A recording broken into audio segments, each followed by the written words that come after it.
This edition of the Impact Podcast is brought to you by Engage. Engage is a digital booking engine revolutionizing the talent booking industry. With hundreds of athletes, entrepreneurs, speakers, and business leaders, Engage is the go-to spot for booking talent for your next event. For more information, please visit letsengage.com.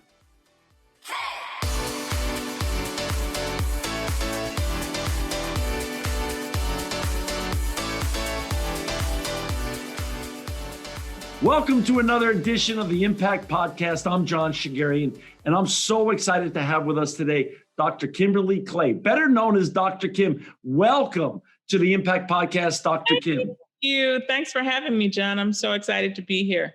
You know, you're the founder and CEO of Play Like a Girl, and I'm so excited to cover this topic this year in 2020. I have a daughter who's 34 now and is a women's rights attorney, but I also am a newly minted grandfather of a little girl. Congratulations.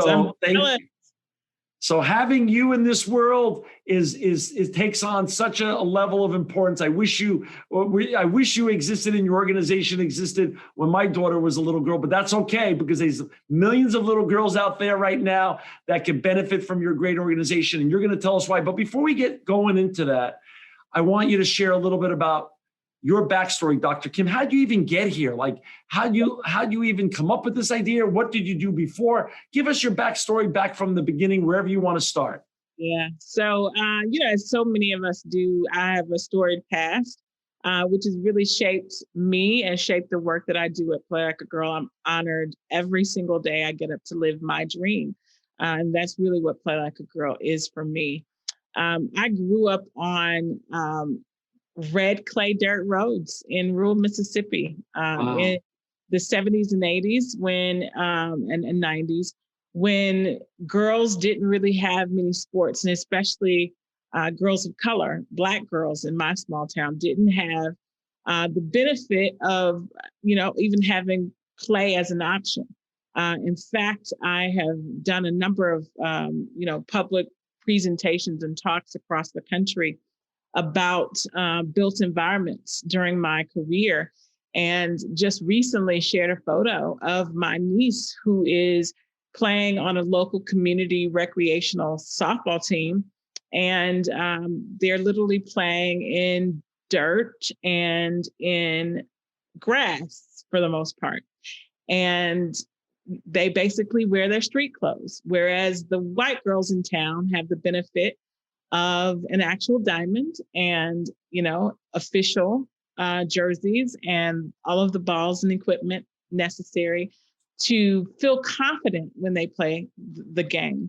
So that's the condition in which I grew up. I grew up in a loving household of educators and hard workers. My dad was a factory worker who had served in the Vietnam War. And I actually learned about him even the more in books as a college student, reading about my own father. Having grown up with Tom Brokaw calling my house as a child and never understanding why, because my dad was really important to history after returning from Vietnam. So I always had a consciousness about the world around me, and an awareness that, one, I was different, but different because there were gifts within me, that there was a calling, so to speak, on my life to do something great, to make an impact on the lives of other people. And that's how I grew up. And that's what I grew up searching, the opportunity to bring to bear those gifts and that calling. So I left home really with one pursuit, and that was to leave Mississippi and never go back to live permanently, because there were constraints and continue to be constraints that often really dwell in mindset more than anything. And I didn't want to become confined by that. And so my way out was education. I went to college at Xavier University of Louisiana in New Orleans. It's the only African-American Roman Catholic institution in the West. It is also the premier African-American, or HBCU, historically Black college and university, for placing African-Americans into medical school. And so I married a guy who at the time was a student pursuing that course of study. He went on to become a physician. And honestly, I say it was our marriage that really changed the trajectory for my life and for every girl we touch, because I, really went deep in terms of my study in the STEM field. I was a cancer survivorship researcher. I started my career on the cancer prevention side. I'd worked as a medical hospital social worker because I was trained in social work, but really found my passion working with communities around public health. And my career started at CDC. My first job at the infamous Centers for Disease Control and Prevention. Which is now on the headlines every day. Yeah. Wow. So that's where my real journey started. The roots were important because they defined who I am. They gave me the foundation to really pursue my dream in life, but also to remain grounded in the work because this, many people listening know it, being an entrepreneur, being, a philanthropist in many ways, every day comes with like a world of massive challenges. So to wake up to the news that, someone, literally a college student, not a major celebrity or a major elite athlete or an Olympian, but an everyday person was kind enough to lend their milestone moment to share it with me and play like a girl and the girls we serve. Talk about the lightening of a load that I wake up to every single day. So it's been a beautiful past 2 to 3 weeks because of Sarah Fuller. And I know we're going to talk about, about that. What a difference that's made for us. So let's go back to you growing up. Were you an athlete yourself when you were a little girl? I was not. I was the academic in my family. There were 5 of us in my household, kids. And my older brothers played football and basketball. My sister played basketball and ran track, which were the only sports available for girls of color. White girls tended to play softball. And I think now they've added, again, 30 plus years later, they've only added soccer. And so, yeah, it's kind of mind boggling. So I was more into the music and the arts and reading and writing, all of that good stuff. Yeah. I didn't realize though, when I was so excited to talk with you today because of the issue of gender equity being so important to me and to the world at large right now. And I think hopefully the world is more open to that, but I didn't realize when you were a little girl that it was much more beyond gender equity. It was social and racial equity as well, in terms of different colors having different equipment available to them. There's a concept I taught in the classroom, which is so important, especially for helping professionals, physicians, clinicians, folks who are on the front line right now, right? Right. We know the racial disparities. And so my career at CDC started as a part of what's called Reach 2010, racial and ethnic disparities research projects that were funded all across the country. And one of the things that we know is that zip code determines the quality and the quantity of healthcare in this country. Wow. And so I taught in my classroom a concept that is well known in my field called racial residential segregation. That we are separated. Yes, we have the freedom and the ability right now to be in integrated schools, to be able to eat and dine where we want to. But ultimately, are we truly equal? And I would say COVID has proven that we are not. We are still not equal in this country. And race continues to be, just as gender, to your point, to be a divide. And it typically happens based upon our zip code. Going back to your mom and dad, it's always fascinating people's genesis story, where they came from and how they were informed. When your dad came back from Vietnam, tell me what he did that set him apart from other veterans. So my dad was actually the radio controller in the My massacre. So he was he gave the testimony that led to many of the grand marshals and decisions that were made to punish people who had done injustices towards the Vietnamese and the Viet Cong in Vietnam during the war. Wow. And so again, bravery. He never talked about it.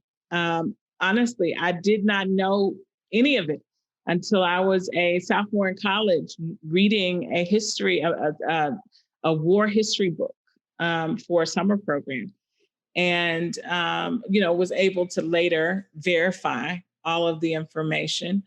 But it was so important to my legacy and knowledge of who I am, because now I understand why I make some of the brave decisions that I have to make, even against the odds. And, I'm proud to say I'm his daughter. Charles Sledge was his name. He died prematurely, secondary to heart attack, stroke, and diabetes at age 67. Just 5 years ago. Yes. But he walked the walk, and that informed you in terms of bravery, courage, and how to lead. Yeah. That was wow. Absolutely. So now you're at the CDC. Walk us through a little bit. And I don't want to skip over this. You mentioned earlier you were a cancer survivor? No. So I okay. did cancer survivorship research. Got it. After, though, having been a caregiver to a brother who was a patient at St. Jude that lost his battle to cancer as a child. Got it. Okay. So now you're at CDC. You're highly educated. Where's the epiphany that you've got to do more, that you haven't done enough, and where did you come up with this? How did the stars align to do something? So that guy I married finished medical school at Emory, and we're in the city of Atlanta together. Decides to go to pediatric cardiology fellowship, but by way of residency in internal medicine and pediatrics.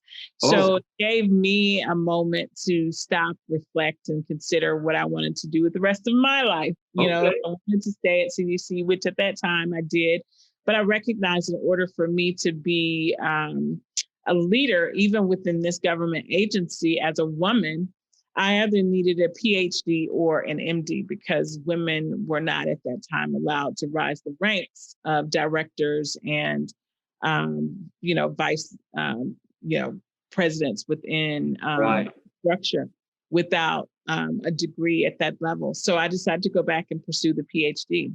Good for you. This was right after my master's. And so I worked and then went back for my PhD while Mark completed residency. And it was actually during that time that Play Like a Girl was birthed. It was not intentional. I always have to give the disclaimer, because it was literally a classroom project turned passion project turned nonprofit. Wow. We were at that time really focused on sport and physical activity for the purpose of disease prevention. So using programming as an intervention to help Black and brown girls in Alabama at that time. Cancer, breast and cervical cancer were on the rise among young women, specifically, again, related to zip code in the area of Anniston, Alabama, where there had been a federal military dump site where families and individuals had developed cancer and other types of debilitating diseases. So we wanted to create ways that individuals could begin to change their lifestyles in those other areas that would predispose them, to chronic illnesses. So that's really where Play Like a Girl started. Over time, as many organizations and businesses do, we evolved to be responsive to the needs of our audience, recognizing that one, we wanted to really focus our effort around how we could leverage sport to truly propel girls forward. How could we, one, keep them healthy, two, keep them from dropping out, which was so critically important because girls drop out of sport at twice the rate of boys before the age 14, which is that transitional year into high school. But by dropping out, girls then forfeit everything else that is just naturally a part of sport: the teamwork skills, the sportsmanship, confidence, and leadership skills, which really position women for career success on and off the field, whatever that sport is. And so when we awakened to that in 2015, Ernst & Young and ESPNW did a global study looking at women in the C-suite. Question that was posed was, how many of these women actually played sport and what role has sport played in their career? And they found that 94% of women in the C-suite played sport, 56% of them through college. Wow. That changed everything for Play Like a Girl. Wow. Yeah. Wow. And for our listeners out there who just joined us, we have Dr. Kimberly Clark. She's the founder and CEO of Play Like a Girl. And to find Play Like a Girl and to become part of her great mission, either as a mentor or to donate, go to iplaylikeagirl.org. It's a beautiful site. I have it up in front of me. This is something you should be involved with. So now, what year did you launch actually the website? When you were starting this, just step back for a second. You launched the business in the organization, let's just say, as an entrepreneur in what year? In 2004. So we have just celebrated 16 years in October. Incredible, incredible, incredible. So now everything changes. The stats are out. It's proven now that leaders have a sports background in them, which is fascinating. Yeah. Women leaders. Yes. So what happens next? What happens next is I go to the board and I say, aha moment. We've got to really make a shift in how we position the work that we do and how we tap into this collective of women, be it coaches, mentors, role models, cheerleaders, professionals, whatever. We have got to really focus on the needs of girls in this moment. And how we deliver to, address those needs. And one of the things recognized in a Gatorade study, as well as one with the Women's Sports Foundation, was that the reasons girls drop out, there are many and a multitude of them. However, very significant were the fear of failure, the fear that there is no future for them in sport, and the lack of representation of women who look like them. So our focus was on addressing those issues, helping to build girls' confidence, helping them to see more by exposure, more women of varied backgrounds and across all sectors, all industries, all jobs, but in particular to challenge girls to also think themselves capable of being the next generation of innovators, creators, developers, coders, scientists. Because, again, repeatedly, we ask girls, what do you want to be when you grow up? Of course, we get an athlete every now and then, but we get the nurse, rarely the doctor, never the surgeon. We get the teacher. And not that these are not respectable careers, because I've done a lot of them that were just named. I grew up with an educator in my home, but we know that girls can do it all. And so that's really what we wanted to do, is take the limits off for girls and truly focus on making this the last generation of first. And, that's what our work really represents, is closing that gap between what a girl thinks, sees, perceives, and what she's really able to accomplish. I love it. It makes me so happy that you're doing this important work. It makes me so sad that I haven't even heard about it till just recently, to the Sarah Fuller opportunity. And that's when I read about you and said, I have to meet Dr. Kimberly Clay. And then I read about Sarah and I read about your organization. I was blown away because I don't see enough of this out there. There's just not enough. So talk a little bit about the magic of the Sarah Fuller opportunity, but then let's go back to the blocking and tackling of the future ahead. Yeah. So that moment, it was not planned, the Sarah Fuller moment. In fact, I was notified by a text message from a board member, and I was boarding a flight headed home headed home from Dallas, my other home, from the holidays, from Thanksgiving. And didn't really have time because I was in transit to truly, look into it, check. And when I got off the plane at BNA, Nashville's airport, it was completely bananas. And it's been, I don't know, it's been a sweet, sweet moment, because to the point you made previously, our name has been heard. Our name has been confused with other campaigns that have been out there. Our name has been used by others because we've been trademarks a very long time. Our name has been heard. It's recognized. It's known. People know we're doing this work, but often in full transparency, because we don't reach 25,000 girls a year, or we don't have a goal to reach 1 million by 2025. We're looked over by the big corporations, by the big athletes, the big celebrities who have the ability to completely change the lives of 1 million girls by 2025 if they started with the first 1,250 in Nashville. Right. So my heart is constantly weary because I know the work that I do is valued and valuable and is truly making meaningful impact and changing a complete generation. But I am scratching, sometimes to survive and to keep it alive for 16 years. And for the last 10, to do so without salary or benefits or staff. I literally just had the confidence and faith to bring on a person. And literally, 6 months later, COVID hits and we have to furlough her.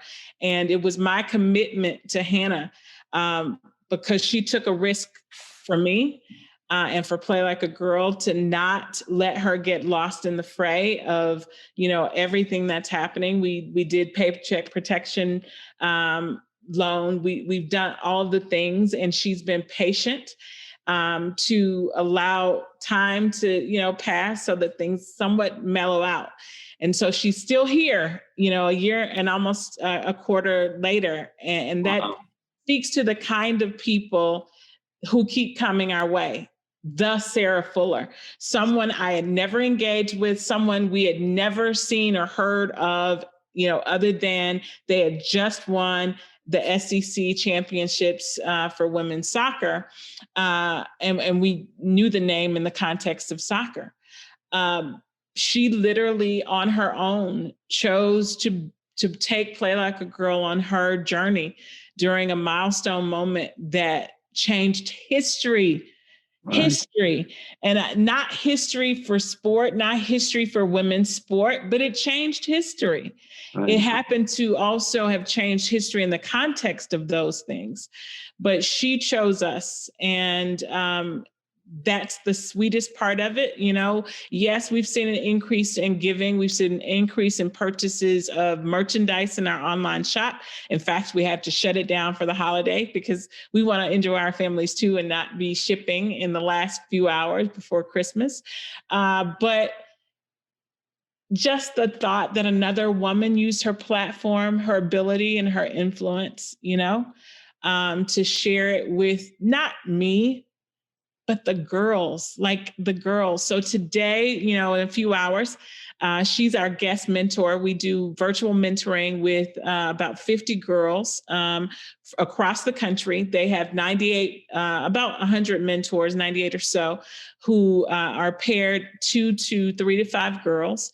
And we each week on Thursdays have guest mentors come in and present skills or speed mentoring sessions. And so we thought it was just the perfect ending to 2020 to invite the star of Play Like a Girl, Sarah Fuller. So I can't wait. You're ending a very tough year for all of us on the highest note possible. And that just sounds, that's sweet. That's beyond sweet.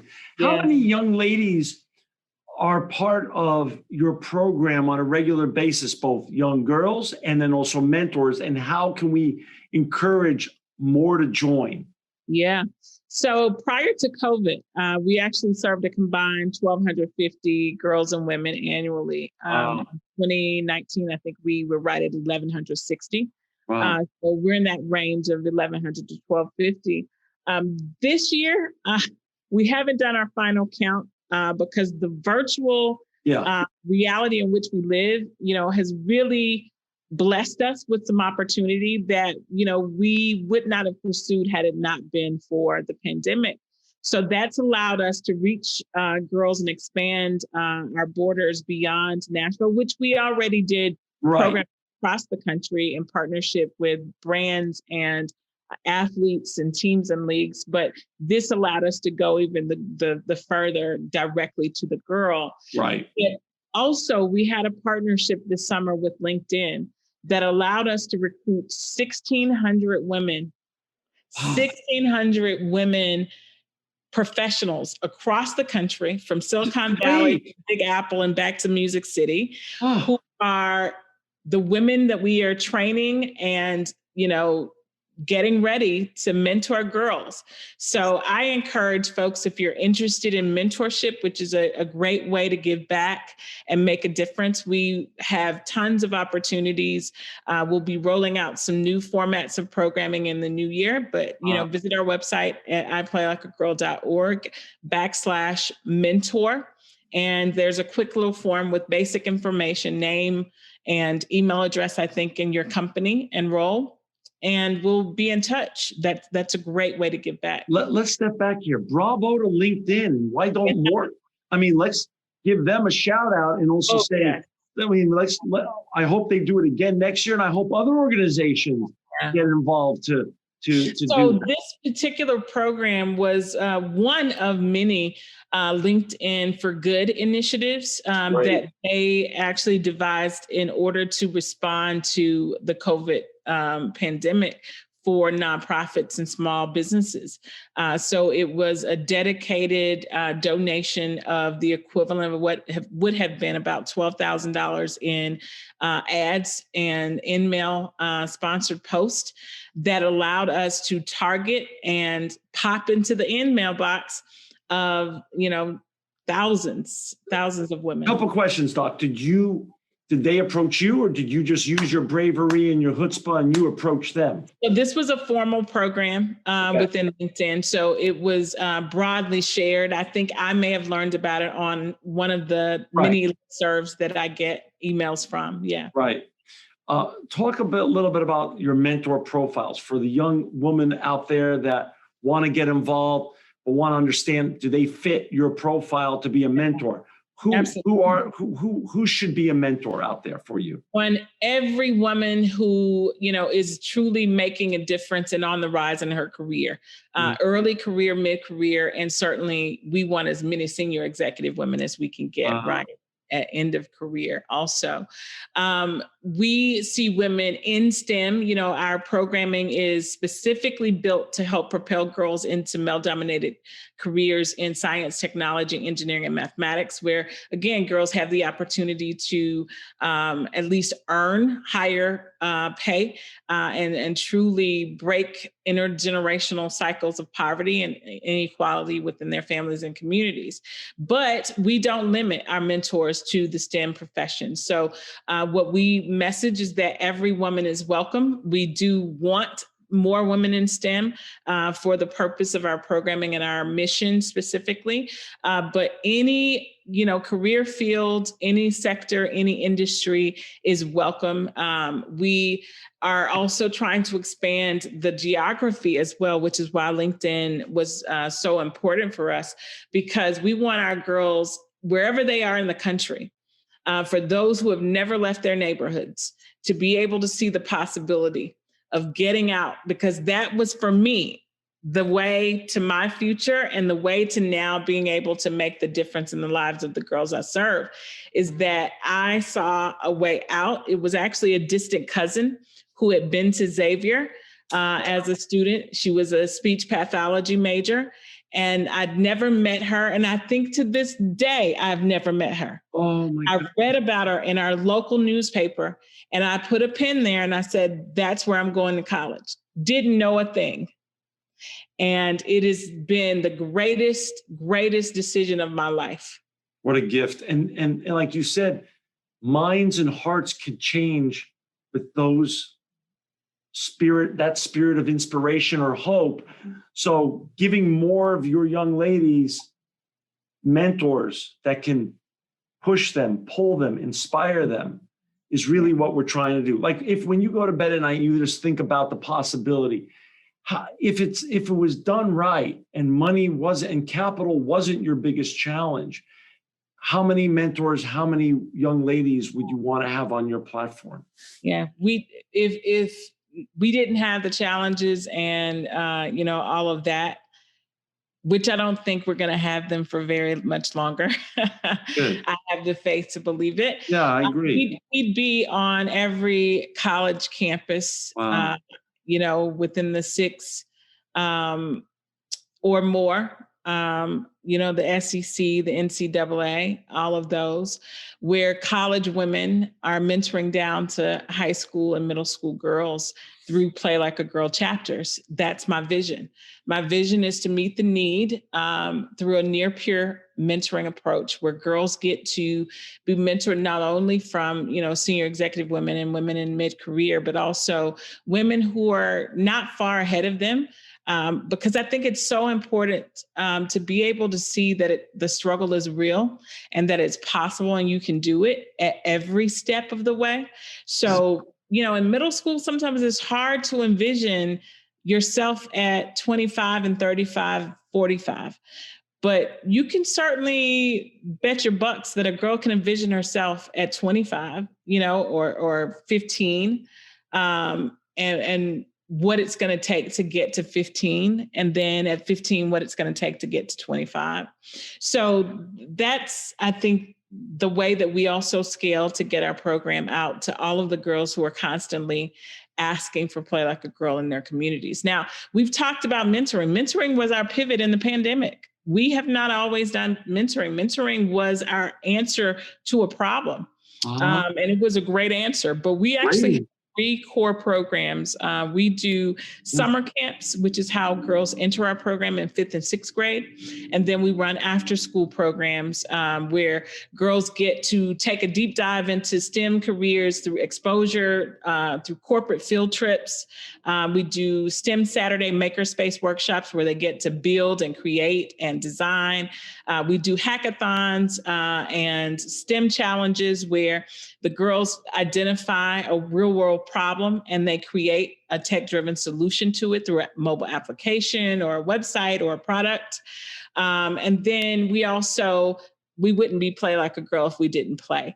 So we actually partner with sports teams and athletes to actually provide sports clinics to our girls. And those are typically highly specialized. And we're very fortunate in Nashville to have several national leagues, minor leagues, and teams. So it allows us to offer soccer, softball, baseball, football, and we're missing basketball, but Memphis is nearby. So we're hoping to do something with the Grizzlies very soon. And then, golf is the game of everywhere. And of course, we would not be a Nashville-based company if we did not play ice hockey, because the Predators run this city and they're one of our biggest partners and friends. And so our girls go on the ice through our sports clinic. That's and we're beautiful. planning one right now with the Predators. Yeah. Um, I was the last time I was actually in Nashville, the Predators were in a playoff game and the city was unglued. If Yeah. unglued is the right way to put it, it was unglued. I mean, it's so I had no association with the Predators and I felt the electricity. It was great. It is. And, I think what makes the Preds is the level of community service and give back. They are present all year long. It's not just in season. And I think that's, we're in the South. We expect a lot of our sports teams and players, no matter where we are. Right. But there is something unique about the Predators. And I think it's from the top down. There's a woman, part owner. Oh, well. Organization. So, we lead with our hearts. And I could just about bet that there's a woman influencing, whether it's at the foundation with Kristen Fisher, who is one of our great friends and partners over there, or if it's with ownership. But I think that is so critical to also recognize that not only do women bring the hard skills, but we bring the heart skills as well, which are critically important to businesses being productive, effective, innovative, and also being, global monsters. And that's the case with the Predators. That's wonderful. And I don't want to end without sharing this. COVID has made fundraising much more difficult, especially for great nonprofits like yours. Can you give a shout out in terms of capital raising for this year and for next year, given that this is a difficult time for everyone? Your husband himself is on the front line as a doctor. How can we help financially continue to support your great organization and mission? Yeah, thank you. Giving is something we encourage year round. And this year we're taking a different approach. We're really encouraging people to consider a monthly gift, a recurring monthly gift, because monthly gifts help us to predict operating expense. Now, if we have the budget through those monthly recurring gifts that we can depend upon, we can serve a whole lot better without having to stress out about the bills. So that's what we are really encouraging. So we've built a community around it called the Squad. So if you visit our website at iplaylikeagirl.org/join, you can join our squad and do so with a monthly gift of any amount, but we encourage at least $50 or more every month to help us continue this important work. And then what we commit to do is, for those who are local, we gather, of course, and celebrate the work that we're doing and the impact we're making in the lives of the girls, bringing the girls directly to the donors so that they get to see and hear their stories personally. But then we also have started a new monthly impact report delivered via email called High Five, where we celebrate those stories. We tell them, we celebrate our donors, just as a way to say thank you, but also to show them where the impact of their gift is being made and how, it's making a difference in the life of each girl that's touched. I love it. And for our listeners out there, again, please go to iplaylikeagirl.org. You could become a mentor.